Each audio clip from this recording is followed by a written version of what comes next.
Yalğız hasret çektim, xiyalga bitdim. Aydın keşte yulduzlarga derdimni aytdim. Yalğız koydum yayrimini, sen yirak kettin. Yalğız yürgen bu günlerde seni sevindim. Yalğız koydum yayrimini, sen yirak kettin.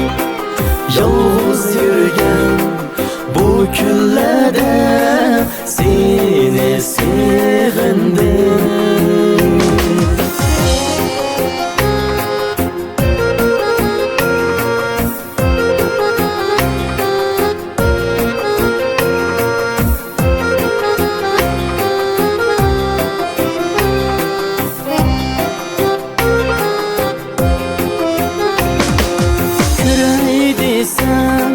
Kürelmeymen sen mendicra, eslep yürüdüm yar yirakta, bolsimu bırak. Yarsız künel azaplandı, kıymedi pırak.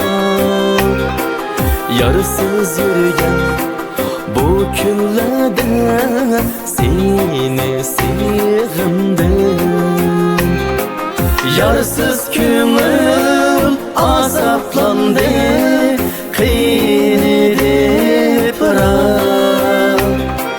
Yarsız yürgen bu günlerde seni sevindim.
Kebi azaplıkında,